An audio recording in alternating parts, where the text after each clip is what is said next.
estamos haciendo señal de contrabando en el aire de Cítrica Radio. Facundo Pérez, Esteban Checho, Cande López. Una columna que tengo banda de interés en indagar. ¿Qué onda? Bueno, hoy traje un tema que yo creo que la discusión se puso bastante, vamos a decir entre mil comillas, en agenda este último tiempo. Sí. Más allá de que se discuta o no se discuta, es algo que sucede y hoy vamos a hablar del trabajo sexual. Ok, muy bien. Nosotros vamos a discutir con información. Ninguno de los tres que están en esta mesa puede hablar como protagonista del tema que vamos a traer hoy. Y no es nuestra intención, como siempre lo decimos, hablar en nombre de nadie ni bajar una línea, sino poder sumarle data a la discusión y poder discutir y debatir. Así que la idea sería traer como el tema a la mesa. Van a ser varias columnas, yo creo, por lo menos 2. La de hoy y la de la semana que viene, seguramente. Sí. Porque el tema tiene mucho hilo para cortar. Me interesa muchísimo, un poco hemos charlado detrás del micrófono, pero ¿por dónde lo arrancás abordando? Si es de una postura, de la experiencia, ¿qué Bien, onda? vamos a empezar a hablar de por qué hablamos de trabajo sexual. O sea, el término vamos a definir a qué vamos a llamar en esta mesa trabajo sexual. Sí. El trabajo, primero lo vamos a definir y después vamos a ir poniendo otras cartas sobre la mesa como para poder ir alimentando la discusión. Muy bien. El trabajo sexual es la actividad voluntaria de personas, o sea, se define así, ¿no? Como la actividad voluntaria de personas mayores de 18 años, mayores de edad, que ofrecen o prestan servicios de índole sexual a cambio de una retribución económica. Uh-huh. O sea, es la prestación consentida, la palabra consentida es importante, de servicios sexuales. Uh-huh. El término, así como trabajo sexual, es relativamente nuevo en la historia. Fue acuñado por Carol Lake, que es una feminista trabajadora sexual, artista y miembro de organizaciones de trabajadoras sexuales estadounidenses, para hacerle frente como a esa connotación negativa que tiene la palabra prostituta, digamos, ¿no? O puta también podríamos decir acá en una jerga más argentina. Obvio. Y para agrupar también a todas las personas que ejercen el trabajo sexual, incluyendo en esta clasificación a strippers, a actrices porno, a webcamers, como ampliando un poco también ese espectro. Categorizar es visibilizar también, digo. Siempre. Y es un término relativamente, reciente también en la historia argentina, pero en la historia del mundo, o sea, ver de esta manera a la prostitución. Y tiene que ver con una visión también emancipadora que busca un poco romper con cierta opresión o cierto estigma que tiene una construcción histórica en la historia del mundo, de la humanidad, sobre lo que es la prostitución, arrancando desde María Magdalena, básicamente. Sí. Bueno. Eran apedreadas, digo.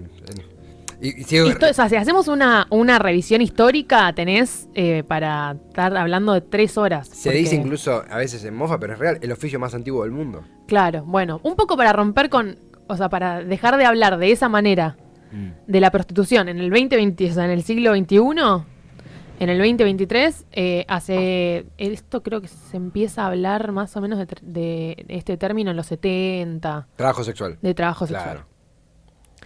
Bien. Y creo que hay que hacer una diferencia clave, que es como enseguida salta cierta chicana en el tema. O sea, venimos tratando temas también que son que generan discusión, sí. Como cuando fue todo lo de Telma, también hubo unos lindos comentarios en los videos de YouTube, no sé si los pudieron, si los leyeron. Sí. Salta enseguida, digamos, la chicana hatera acá, y me parece muy importante que pongamos sobre la mesa diferenciar el trabajo sexual de la trata de personas, la explotación sexual y la violencia sexual y de género. Como hay que hacer una diferencia ahí como muy primaria para poder seguir avanzando en el tema, que tiene que ver con, yo creo que la clave de esa diferencia, de alguna manera podríamos decir que nos encontramos de frente con la palabra consentimiento. Claro. Y es la misma palabra que nos enfrenta a diferenciar una violación de una relación sexual consentida de cualquier índole, o sea en una instancia de prestación de servicio de una trabajadora sexual, o sea, en la instancia de cualquier persona que establece un vínculo sexual con alguien, siempre la línea es el consentimiento. Si no, es una violación y es un abuso, ¿no? Y consentir no significa ni consentir violencia, ni que las trabajadoras sexuales no puedan modificar, retirar en cualquier momento su consentimiento. Y esto obviamente como... Parece que... Yo creo que con respecto al consentimiento todavía hay una conversación como sociedad que tenemos que seguir dando, porque no podemos como... O sea, nos compete realmente a todos y no podemos como a nivel social permitir que el consentimiento se banalice como a nivel Gran Hermano con un levantamiento de pulgar a cámara. Y hay algo también de pensar un poco, me voy a lo que charlábamos brevemente ayer, que obviamente acá lo estás exponiendo mucho más en profundidad y es interesantísimo. Por un lado, a veces el discurso, creo que sería la corriente abolicionista. No quiero usar los términos incorrectos. Sí, si estás en contra del libre trabajo sexual, por así decirlo, es la corriente abolicionista. Que justamente habla de, bueno, pero ¿qué circunstancias la llevaron a ello? Lo cual es un debate amplísimo y me parece que hasta es un poco perezoso intelectualmente, porque me parece que eso aplica a cualquier trabajo y también qué calificamos como trabajo insalubre y demás. Digo, creo que va por otro lado, pero también está bueno dar ese debate. Pero aparte, esto de cuál es la garantía, no es lo mismo un trabajo...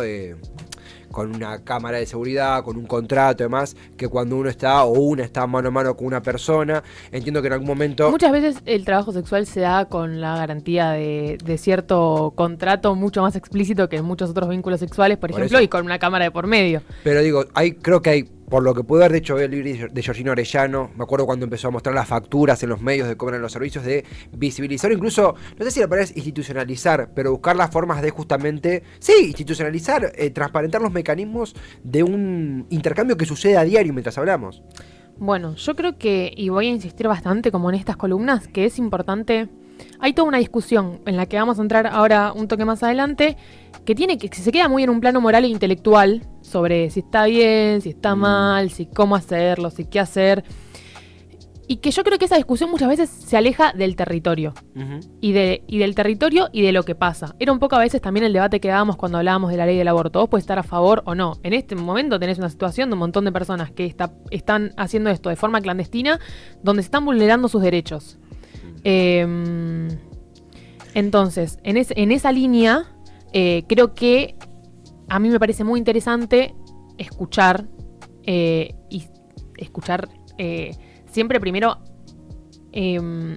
a las personas que son protagonistas de lo que sucede, ¿no? Y que tienen mucho que decir y que están muy organizadas y que la verdad que tienen un discurso que es súper interesante y súper importante para poder... Por más de qué lado te pares o qué opines vos personalmente, es imposible no tener en cuenta lo que ellas dicen a la hora de debatirlo. Tengo una pregunta. Sí. Con esta cuestión más pragmática en el sentido de decir, mira, existe y está prohibido, igual existe, o sea, no hay algo que hay que hacer ahí. Con el tema del aborto, había una cuestión de los abortos se hacen igual y por ser ilegales, las personas que no tienen recursos terminan recurriendo a métodos abortivos muchísimo más peligrosos. Estaría bueno que el Estado se haga cargo y sea garante de esa situación, por ejemplo, en hospitales públicos. Con la droga, en la discusión de la legalización de ciertos consumos de droga, y venta de droga sobre todo, también juega un rol clave el Estado como proveedor y productor de esa droga. No sé, está el caso de Uruguay, donde el Estado se encarga de dar una cuota de droga a las farmacias, etcétera. Entonces, de alguna manera, el Estado regula esa cuestión. ¿Cómo sería en el caso de la prostitución si se legalizara la prostitución y no simplemente sería una vía libre, o sea, simplemente despenalizarla? ¿De qué manera el Estado podría regular para, por ejemplo, atacar con mayor eficiencia, no sé, la red de trata? Bueno, vos tenés, no lo vamos a hablar hoy en profundidad, pero para responder tu pregunta y abrir un panorama. Hoy en día en la Argentina la prostitución no es ilegal. Lo que hay son contravenciones que criminalizan la práctica en básicamente todos los lugares donde se puede practicar. Entonces, y también tenés una ley de trata que busca regular y combatir la trata. Volvemos ahora enseguida a la diferencia entre trabajo sexual y trata de personas. Porque en general están muy... los dos términos están súper emparentados y salen todo el tiempo juntos en la discusión. Pero son muy diferentes y ahora vamos a volver a ese punto. Pero, para no dejar de responderte y para un poco abrir también lo que vamos a hablar la semana que viene, lo que se busca no es... o sea, hay maneras de regularlo y en la historia hay un montón de casos. Puntualmente, el sindicato de putas, vamos a decir, sí, sí. De la Argentina, no quiere una regularización. Quiere empezar por la despenalización. O sea, lo primero que habría que hacer es despenalizar. O sea, sacar esas contravenciones para que se deje de criminalizar, porque además lo que sucede es que esas contravenciones son ejecutadas, llevadas a la práctica por las fuerzas policiales. Entonces lo que hay en este momento es que según la zona, según la provincia, según la localidad, las que regulan cómo trabajan las trabajadoras sexuales, termina siendo en algún punto no el Estado sino la policía. Históricamente los abusos policiales alrededor del trabajo sexual implicaron violencia, abuso de autoridad. Abuso de autoridad, abuso sexual, abuso, o sea, incluso Sí, violación. Sí, y no solamente vulnerabilidad de derechos, sino también exposición, o sea, es vox populi, creo que todos estamos de acuerdo y hay pruebas al respecto de que la policía está muy relacionada con las redes de trata que funcionan en la Argentina. Entonces, es también una exposición a exponerse justamente a la explotación y a la trata de personas. Y a la propia, esto de tener que ir a márgenes cada vez más alejados del centro urbano. Sí, es una marginación claro. constante. Bien. Volvemos a la diferencia entre el trabajo sexual y la trata de personas, la explotación sexual y la violencia sexual y de género. Uh-huh. Decíamos que la clave es un poco el consentimiento. El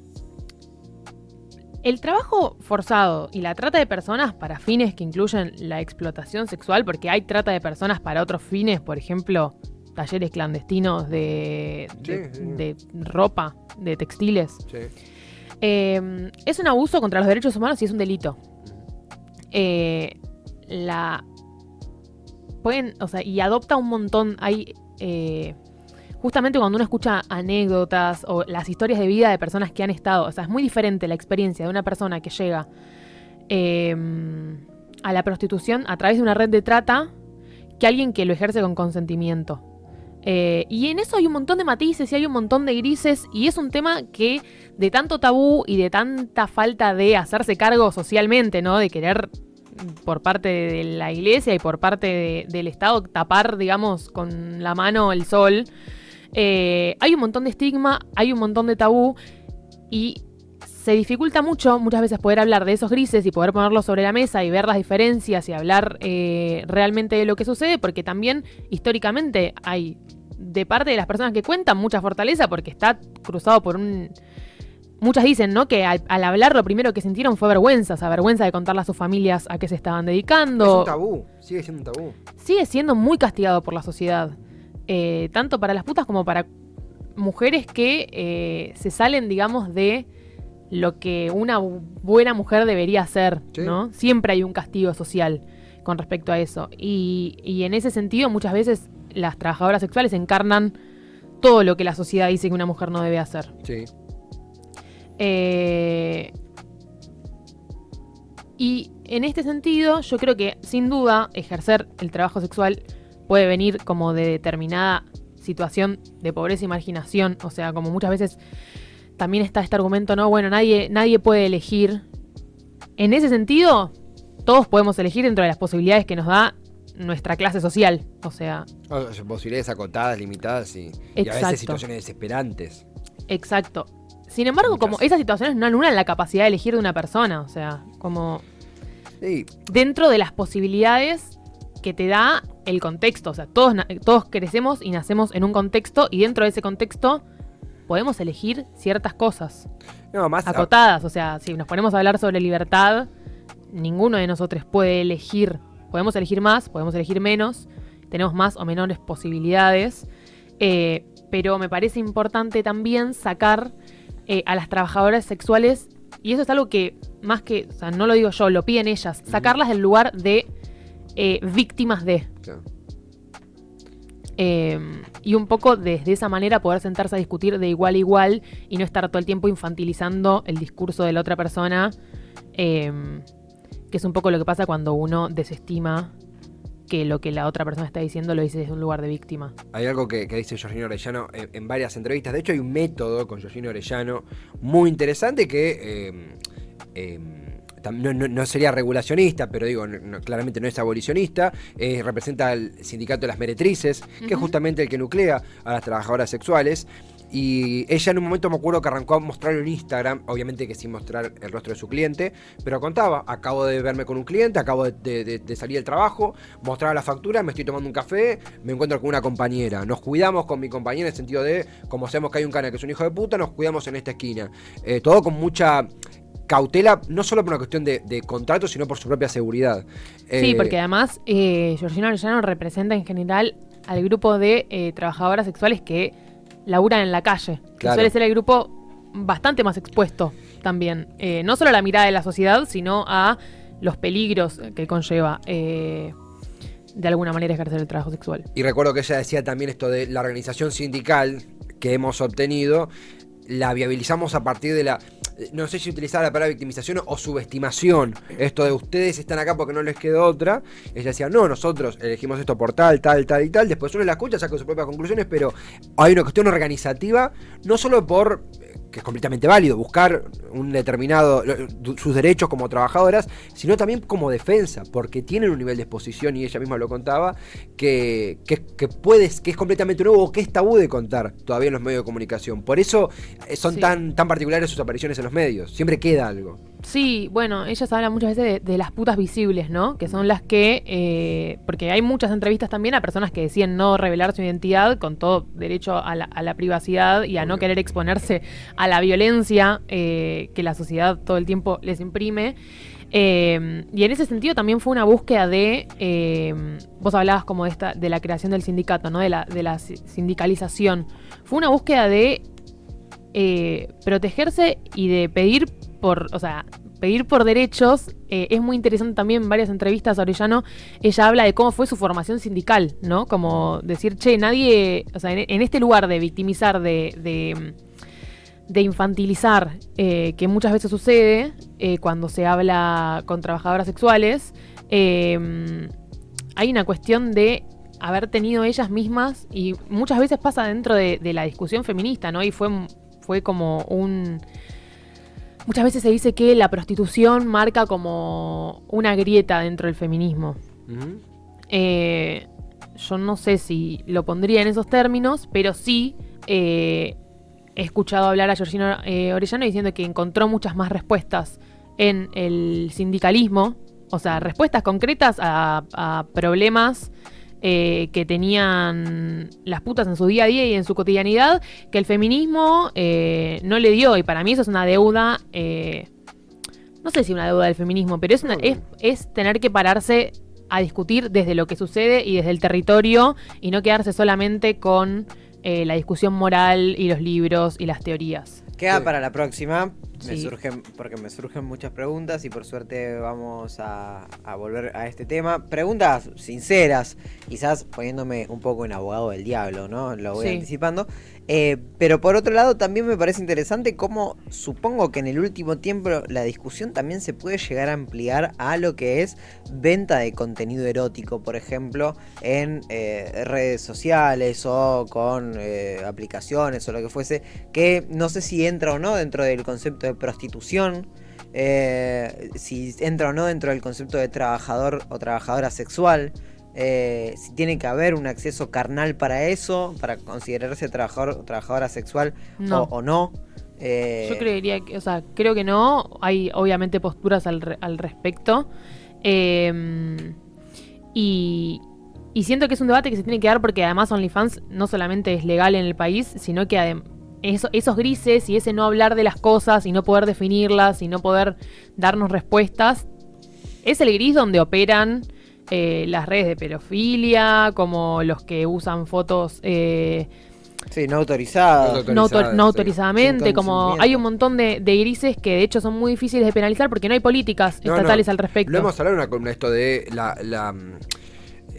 la difusión de contenido de uno de una, por supuesto que no consentido, y los vacíos legales que hay. De hecho hemos tenido entrevistas, demás, me sale la ley, no me acuerdo el nombre de la ley, ahora se me acaba de escapar, pero recuerdo que fue una de las columnas que más nos interpeló, porque había mucho pendiente, porque son escenarios nuevos, desafíos nuevos, y a veces el Estado no está a la altura, o la legislación no está a la altura, mejor dicho. Sí, y a su vez no son nuevos, ¿no? Como que uno lo piensa y decís, tenés tanto bagaje histórico, y... Digo, esto no era prostitución, sino de OnlyFans, digo. Sí. Sí, es nuevo OnlyFans, pero digo, responde igual a una actualización obvio. Tecnológica de algo que ya sucede. Claro. Creo que por eso es importante darle lugar a la discusión, y en esta línea, este viernes, que es 2 de junio, todos los 2 de junio se celebra el Día Internacional de la Trabajadora Sexual. Uh-huh. Una efeméride que quizás con la que no estamos tan familiarizados. Es cierto. Pero desde 1976 es el Día Internacional de la Trabajadora Sexual, todos los 2 de junio, y se eligió esa fecha en homenaje a un grupo de más de 100 trabajadoras sexuales que se juntaron en la iglesia Saint-Nier de Lyon, en Francia, justamente tras la negativa del gobierno a dialogar con ellas para reclamar frente a las violencias y abusos policiales que sufrían ellas en su cotidianidad. Se juntan todas en la puerta de la iglesia, mandan un título, digamos, mandan como una carta a la prensa, que son muy conocidas por su título, que es Chicas Alegres en la Casa del Señor, donde explicaban un poco esa acción y ocupaban pacíficamente, digamos, ahí la puerta de la iglesia, y eso se replicó en un montón de localidades, y desde entonces, digamos, al año siguiente se empezó a internacionalizar la efeméride. Bueno, y en este sentido, por ejemplo, la semana que viene vamos a hablar de AMAR, vamos a hablar un poco más la Asociación de Meretrices. De la Asociación de Mujeres Meretrices de la Argentina, que defiende un poco los derechos humanos y laborales de las trabajadoras sexuales, y promueve una propuesta de ley para regular el trabajo sexual autónomo en Argentina. También vamos a hablar un poco más de las contravenciones y la regulación que hay hoy en día en la Argentina al respecto, la lucha que lleva AMAR para derogar estos códigos contravencionales vigentes, y de la situación legal, y también de la discusión. Nos vamos a meter un poco más en las diferencias entre abolicionismo, despenalización y regulación, que no son lo mismo. Sobre todo regulación y despenalización tiene ahí unos matices que son importantes a la hora de discutir sobre el tema. Cande López, muy interesante como siempre. Celebro que estos temas ingresen en la agenda de Señal de Contrabando. Sería imposible sin ti. Gracias a ustedes por el espacio. Es un placer, ¿no? A vos. Y antes del cierre, Facundo, en otro ángulo completamente diferente, en una escala de partidas en el siglo XXI hacia el próximo corte musical, Facundo Pérez, tenías un mensaje. Tengo unos chivos. Unos chivos. Para hacer. Entre artistas. Entre artistas no nos vamos a pisar la artistera. Bien, voy a hacer los chivos. A ver. Primero, un podcast. ¿Qué? Que voy a recomendar, un podcast que hemos hecho junto con Nacho Horta y la productora Moncast. ¡Vamos! Sí, ¿Salió? Ya salió. Se llama Espasmo, un podcast de humor. Son sketch de humor para pasar el rato. Mientras lavas los platos, mientras estás en el bondi, mientras te haces la puta. No. Escuchás Espasmo con Juli Fuertes, con Iván Díaz Benítez, con Sol Buceta, entre otros y otras artistas y ortos también. Escúchenlo, Espasmo, está muy bueno. Lo pueden encontrar en Spotify. Luego voy a invitarles a El Organito los domingos, 17:30 horas en Andamio 90. Seguimos ahí. Candy y yo fuimos. Aclamada por el público. Vayan a ver El Organito. Nos quedamos sin cabeza si lo ponemos así. A partir de este jueves en el Teatro Polonia, también con amigues, vamos a hacer el ciclo Manija, en el cual estaré actuando con Pimpollo y Pimpolla. Muy bueno. Es hermoso. ¿También lo has visto, Pimpollo y Pimpolla? También fuimos. También fuimos. Siempre coincidimos con Esteban en el teatro. Y si no pueden el domingo y no pueden el jueves, también ¿Qué? Y no tienen Spotify, los invito los sábados de junio en Espacio Callejón, un mítico teatro independiente de Buenos Aires. A ver, Hasta luego Zorzal. Sábados 22 Vuelve Zorzal. horas. ¡Vuelve! Únicas 3 funciones. Hasta luego Zorzal.